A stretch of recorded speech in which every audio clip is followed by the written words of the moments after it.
V pravljici.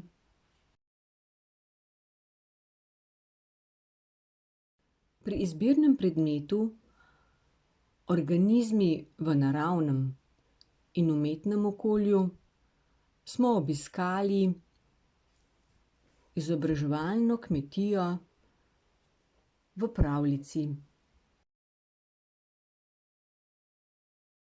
Učenci so spoznavali rešene živali in njihove zgodbe.